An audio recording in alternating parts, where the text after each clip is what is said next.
নাহমাদুহু ওয়া নুসাল্লি আলা ৰাছূলিহিল কাৰীম আম্মা বা'দ। সন্মানিত সামিনে কেৰাম, আজি আমি আলোচনা কৰিবলৈ লৈছোঁ তুলি লোৱা ল'ৰা ছোৱালীৰ সম্পৰ্কে, যাক এডপ্টেড চাইল্ড বুলি কোৱা হয়। এই সম্পৰ্কে শৰীয়তৰ কি মতামত আছে, কি হুকুম আছে, অলপ আলোচনা কৰোঁ।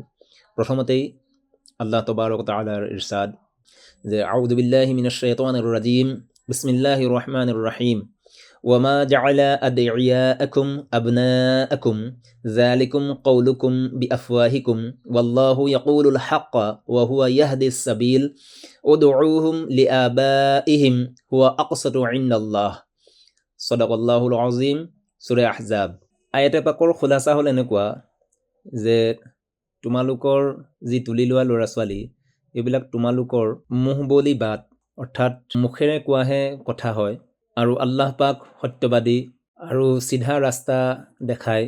সেয়েহে আল্লাহ পাকৰ হুকুম যে তুলি লোৱা ল'ৰা ছোৱালীবিলাকক আচল বা প্ৰকৃত বাপেকৰ পৰিচয়েৰে তেখেতলোকক সেই ল'ৰা ছোৱালীবিলাকক মাতিব লাগে, আৰু আল্লাহৰ নজদিক এই কথাটো দুৰুস্ত আৰু প্ৰকৃত হয়। ইয়াৰ উপৰিও নবী কৰীম সাল্লাল্লাহু আলাইহি ওয়াসাল্লামৰ ফৰমান যে মানিদ্দাআ ইলা গায়ৰি আবিহি আও ইনতামা ইলা গায়ৰি মাৱালিহি ফাআলাইহি লা'নাতুল্লাহি মুতাতাবিআহ আও কামা ক্বালা আলাইহিস সালাতু ওয়াসসালাম। আবু দাউদ শৰীফৰ হাদিছ হয়, আৰু হাদিছে পাকৰ খোলাসা বা মাহফুম হ'ল এনেকুৱা যে যিসকল মানুহে নিজৰ বাপেকৰ আলাৱা বা বাপেকৰ বাহিৰে বেলেগ কাৰোবাৰ পুতেক হোৱাৰ দাৱা কৰে, কোনো গোলামে নিজৰ মালিকৰ বাহিৰে বেলেগৰ ফালে মনসুব কৰে, তেনেহ'লে এই ক্ষেত্ৰত আল্লাহ পাকৰ সেই ধৰণৰ মানুহৰ ওপৰত মুছালছাল লানত বা লেঠাৰি আল্লাহৰ অভিসম্পাত থাকিব। প্ৰতিজন পুৰুষ আৰু মহিলাক বা প্ৰতিটো দম্পতীকে আল্লাহ তবাৰক তাআলাই ল'ৰা ছোৱালীৰ নিয়ামত দান নকৰে।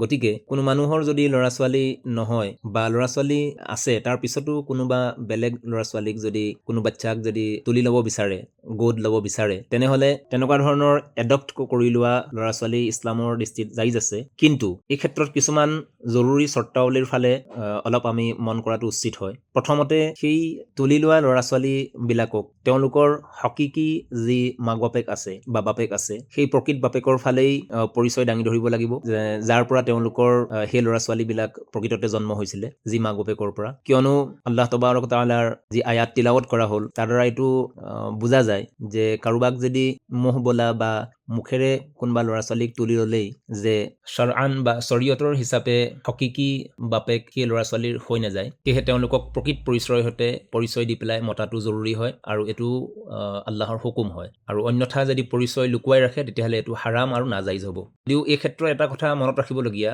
যে তুলি লোৱা ল'ৰা ছোৱালীৰ ক্ষেত্ৰত যি পাৰৱৰিছ আছে, তালিম আছে, শিক্ষা বা সেই ল'ৰা ছোৱালীৰ তৰবিয়তৰ যি ব্যৱস্থা আছে, তেখেতলোকৰ যি আদব আৰু আখলাক আছে, এইখিনিক শিকোৱাটো বা সেই শিক্ষা দিয়াটো বা ইছলামিক তালিম দিয়াটো বা দুনিয়াবী একেবাৰেও শিক্ষা দিয়াটো সেই ল'ৰা ছোৱালীখিনিৰ কাৰণে সেই তুলি লোৱা মাক বাপেকৰ ওপৰত জৰুৰী আৰু কৰ্তব্য হয়। ইয়াৰ কাৰণে যিখিনি সৱাব আল্লাহৰ নজদিক পাব লাগে, সেইখিনি সম্পূৰ্ণ পাব সেই মাক বাপেক সকলে। ইয়াৰ উপৰিও আৰু এটা কথা লক্ষ্য কৰিবলগীয়া যে যদিহে তুলি লোৱা ল'ৰা ছোৱালীবিলাক নামহৰিম হয়, তেতিয়াহ'লে যেতিয়া সেই ল'ৰা ছোৱালী বালিগ হৈ যাব, সেই বালিগ হৈ যোৱাৰ পিছত তেওঁলোকৰ পৰা পৰ্দা কৰাৰ হুকুম আহি পৰিব। যদিহে ছোৱালী হয়, তেতিয়াহ'লে সেই তুলি লোৱা বাপেকৰ ক্ষেত্ৰত পৰ্দা আছে, বা যদি ল'ৰা হয়, তেতিয়াহ'লে সেই ল'ৰাৰ ক্ষেত্ৰত তুলি লোৱা মাকৰ পৰ্দাৰ হুকুম আহি যাব। আমাৰ সমাজত এইটো চিন্তাধাৰা দেখা যায় যে মাত্ৰ তুলি ল'লেই যে ল'ৰা ছোৱালীটো মাক বাপেকৰ কাৰণে মহৰিম হৈ যাব, এনেকুৱা নহয়, বা তুলি ল'লেই যে মহৰিমিয়ত চাবিত হৈ যাব বা কায়েম হৈ যাব, এনেকুৱা নহয়। আৰু এটা কথা লক্ষণীয় যে তুলি লোৱা ল'ৰা ছোৱালীৰ ক্ষেত্ৰত যদিহে সেই যিহাল দম্পতীয়ে তুলি লৈছে, সেই ক্ষেত্ৰত মহিলাগৰাকীৰ যদি সেই বাচ্চাটোৱে গাখীৰ খাই লয়, তেতিয়াহ'লে ৰাজাআতৰ মুদ্দতৰ বা যি ষ্টেজত ল'ৰা ছোৱালীয়ে গাখীৰ খায়, সেই সময়টোৰ ভিতৰত যদি গাখীৰ খুৱাই লোৱা হয়, তেতিয়াহ'লে সেই মহিলাগৰাকী সেই ল'ৰা ছোৱালীটোৰ কাৰণে, বাচ্চাটোৰ কাৰণে ৰাজাই মাক বনিব, আৰু সেই মহিলাগৰাকীৰ যি চহৰ আছে বা সেই তুলি লোৱা বাচ্চাটোৰ কাৰণে যি বাপেক আছে, সেই মহিলাগৰাকীৰ চহৰ, তেওঁ সেই হিচাপে ৰাজাই বাপেক শৰীয়তৰ দৃষ্টিত হৈ যাব। গতিকে তেওঁলোকৰ মাজত মহৰিমিয়াটো চাবিত হৈ যায়। সৰ্বশেষত আৰু এটা কথা মনত ৰাখিবলগীয়া যে ৱাৰাছতৰ ক্ষেত্ৰত যি মুআমালা আছে, তুলি লোৱা ল'ৰা ছোৱালীৰ ক্ষেত্ৰত বাপেকৰ দৰ্জা চৰিত্ৰৰ দৃষ্টিত পোৱা নাযায়। অন্যথা যদিহে ৱচিয়ত কৰি যায় তেতিয়াহ'লে সি এটা বেলেগ হুকুম হ'ব। গতিকে আল্লাহ তবাৰক wa ta'লাই আপোনাক সকলোকে যিখিনি কোৱা হ'ল আৰু শুনা হ'ল এইখিনিৰ ওপৰত আমল কৰা তৌফিক দান কৰক। আমিন। আসসালামু আলাইকুম ওয়া ৰাহমাতুল্লাহি ওয়া বাৰাকাতুহু।